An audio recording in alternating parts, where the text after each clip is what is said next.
It's time to answer your Twitter questions here on the floor of the New York Stock Exchange with Jim Cramer. Jim, let's just dive right in here. We have one from Terry who asks, why is Southwest Airlines stuck at the gate?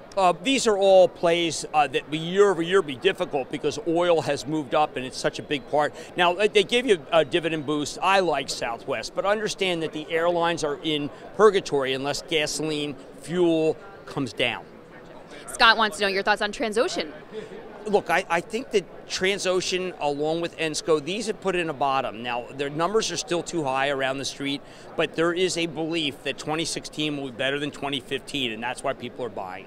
Okay. Next up, what are the prospects for FreeportMcMoran?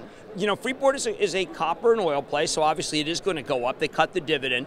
My problem with that is that they overpaid so much for oil that there's just better stocks to be in. And a big move off the bottom. A lot of people think it's going to replicate what it did in 2009, 2010 after they cut the dividend. I say stay away.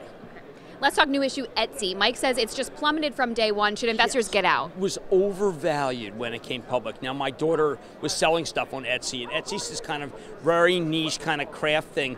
It's another one of those companies that is better as a concept than it is a reality. It's not Shake Shack, which is serving as both reality and concept right now in a Tesla-like way for fast food. So if you're in, get out? For Etsy, yeah, I don't like Etsy. I think that that's a bad business model. Okay. All right, Mark asks, how do you like the stock action in Opko Health?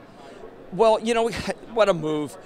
Insider buying the whole way. I think Phil Frost is the greatest at $15. Let it pause, let it come back to $14, $13, and then buy more.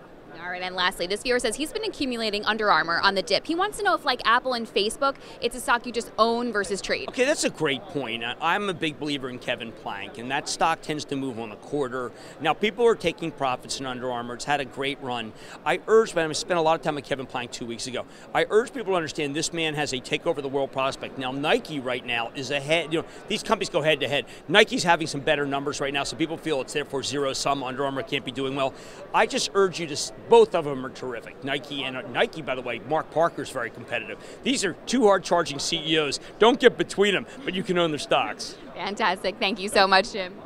And keep the questions coming. Always make sure to tweet them using #CramerQ. That's Jim Cramer, and I'm Brittany Umar for The Street.